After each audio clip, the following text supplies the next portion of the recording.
Greetings, I am Solidus-Skully, and welcome back to Ratchet and Clank 3, Up Yours Asshole. Ratchet! Where have you been? We were just... Never mind. The Phoenix is under attack. Our shields are... Sasha! ...to 40%. Life support systems are... I think they're getting... aboard the ship. Whatever's on that disc has Nefarious worried. Do anything to get it back. Hey, Hotshot. If I don't get to see you again, I just wanted to say... The signal is lost. Engage the gravimetric warp drive. Oh no, the Starship Phoenix is under attack, and more importantly, Ratchet Squeeze is under attack. We gotta get back to the ship and stop it before it takes off. Well, really, just stop it from being under attack. But yeah, this is, well, we're gonna be getting the Starship Phoenix, but with a few differences. As you can see, everything's kind of gone to pot right now. Red alert is everywhere, and we're gonna have flying ninjas jumping all over the place, and yet they somehow moved the, armor vendor... No, the, health vendor thing. I don't think you get to access the armor vendor. Or do you? Pretty sure you do, but... yeah, whatever. Not as if we can really afford the Infinix armor, but yeah, the Galactic Rangers are useless compared to the power of the ninja. And, yeah, Rift Tripper is your friend. This is another place where they swarm with enemies, but this time it kind of makes sense, because, well, Al has that, all-important data disk, and, well, he's gotta... well, they gotta put a stop to him.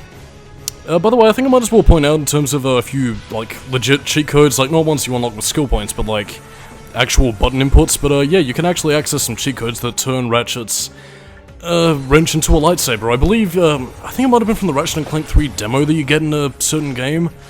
I think it might have been... was it Sly 2, or was it something else? I don't remember. But again, also that cheat code you heard Big Al point out with, Quark VidComic 4, yeah, you can actually do that, and you can have Quark's outfit turn into a tutu. Tee-hee hoddle-ha, a childish sense of humor. So yeah, the bridge has been destroyed, we can't access the places easily anymore, it's filling up with toxic pulsating shit, and I believe this place was actually inspired by a lot of beta testing for the game, because like Insomniac I think got rather pissed off that a lot of people found a way to glitch off the little bridge elevator that takes you all the way to the, well, bridge. And so this area was pretty much them getting back at them, if I remember my development history right. And again, like, there was a very specifically planned area here, because like, I mean, you have computers, you have the, I guess what amounts to the engine core, or something or other. Again, you don't really get to explore a lot of the other levels of the Starship Phoenix, as much as it tries to imply that there's more here, like the lunch buffet on Deck 5, or a sauna level, so there's probably leisure facilities. I guess thinking back to the Starship Phoenix, it probably could have done that to maybe liven the place up a little bit, but even still, like, I mean, no matter how tacit this area might be, I do still love this for the whole concept of, you know, oh no, your home base is under attack.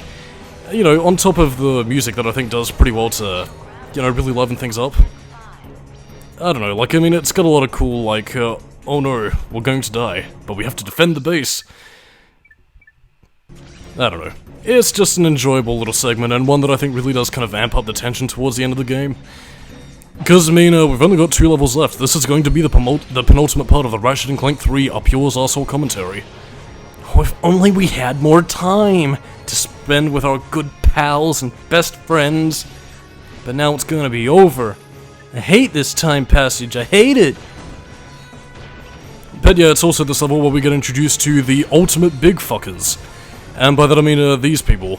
Again, you can actually take them down rather easily thanks to the Flux Rifle, but yeah, they're big fuckers, they're giant, and again, they also have a missile attack, which is actually rather similar to one of the bosses you face in the Annihilation Nation called the Terrible Twosome. But yeah, basically they... well, have a missile attack that, again, you'll also be seeing it again with Dr. Nefarious as well, so... yeah, I guess the game does prepare you for some attacks rather well, but first we gotta take care of the ninjas! Because there's Scotty and the ninjas! And I just revealed my age right there. If for anybody who gets what I'm referencing, God, I feel old. Well, you certainly took your sweet time! Hey, it's good to see you too. Everyone okay? We're fine. You made it just in time. Any luck with the data disk? Huh. Lucky, Thev. Al cracked the encryption. The disk contains a complete copy of Nefarious' battle plan. He's going to attack planet after planet, leaving nothing but robots in his wake.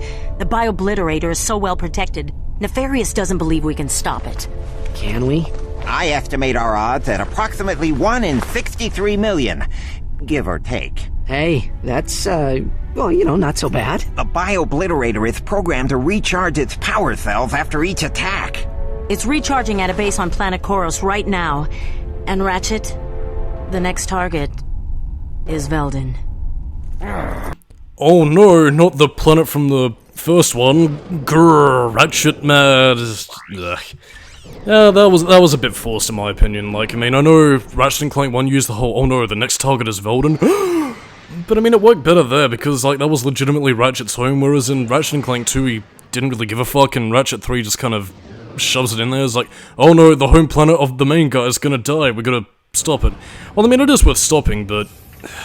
bleh. Look, there it is! But how are we supposed to take it out? My biggest gun wouldn't even put a dent in that thing. Then we will need a bigger gun. Yeah, right. Where are we gonna get that kind of firepower? Found it. Huh? Whoa. Yeah, that ought to do it. If you can get me inside the command center, I can override the targeting system and take control of that ion cannon. Let's go. So now we're gonna take control of the ion cannon on planet Koros. One of my favorite planets, actually. One, for its really cool and intense music, but also because of the fact that it's a level with a lot of cool art design, and again, a level that once again makes sense for having a lot of enemies jam-packed into it. I don't know, the music in the sense that it's actually kind of like low-key, but also like really kind of intense with the dun-dun-dun-dun-dun-dun-dun. Again, this is a level that is also chock full with all the big fuckers, but once again, with the return of one of my favorite weapons of all time, the plasma coil, yeah, this level's actually a lot of fun. In fact, I think this level probably would have benefited from the older Ratchet & Clank design of having you explore a place and, find different hidden spots to, interact with different characters, because this looks like a sort of like, party town marketplace kind of thing, intertwined with, the military base that we're going to be getting to in a little bit, so, yeah. It would have been interesting to have seen how it's handled, but even for what we've got here, I do still think we get a lot of, interesting toys to play with.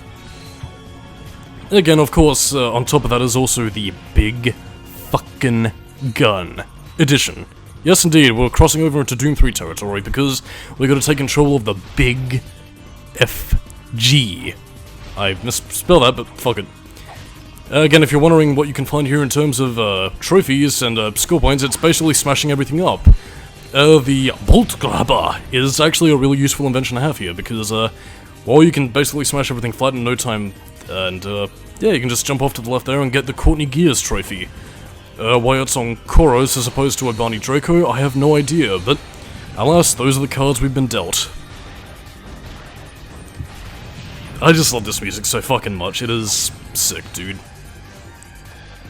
But yeah, this is basically the point where they pull out all the stops to try and get you to, well, deter yourself from Nefarious's plans. Like, again, bust out all the weapons you need, and, things are gonna get pretty intense, dude. I mean, I will say that, in terms of penultimate levels in Ratchet & Clank, I'd say this is probably one of my favorite ones, but, I'm not really sure where I'd rank the rest. I mean, I do think Drek's Fleet was also a pretty decent one from, Ratchet & Clank 1, but don't really know where to rank the others, and sadly the cool music is going away. No, please come back, although then again, as is per Ratchet & Clank tradition, you also have a teleport matrix back to the ship whenever you hit a checkpoint, and, well, I mean, yeah, similar to Ratchet & Clank PS2 tradition, checkpoints are rather stingy bastards, so if you happen to be a little bit clumsy on your playing skills, yeah, you're gonna be sent back a fair ways, and, again, that's just kinda commonplace throughout a lot of Ratchet games, really, so, I don't know. The one bugbear to really deal with, I suppose. That being said though, like, I mean, I don't really have any other tangents, unless of course I do, in which case I shall reveal them right now. And I guess I might as well just spend this time talking about how the warp pad works, since I didn't really get much of a chance to talk about it before in Quark's level, because the warp pad was initially, as I explained in the video, again, it was initially going to be like, you stand on a pad, activate it, and that's how you solve puzzles. Initially, it was going to work by basically Ratchet throwing like a warp pad on the ground and basically using that to warp around level design. But the problem is that basically the developers found it a bit too game-breaking, and as such, basically changed it to the form that you see it on the Thran asteroid belt. So, yeah, that kinda sucks. Inferno power! I think the last major segment where you get in the game, and yes, even in spite of those big fuckers being big, meaty, chunky motherfuckers, yeah, you can still use the Infernal power to take them down. If only you got this as, the Infinite armor that you can actually unlock from the vendors. But alas, I suppose we can't have everything. Especially the dual flaming wrenches of power. Yeah, but whatever. I don't know. Yeah, good aiming there. Mini turret gun, you sure are doing your duty rather well. By the way, you can actually completely skip past that, that ship, and it actually won't turn around and aim at you once you get into the command center for the big fucking gun. Agent Clank! What's going on here? What do you think you're doing? After all those holofilms, there is one thing you should know by now. Do not mess with Agent Clank.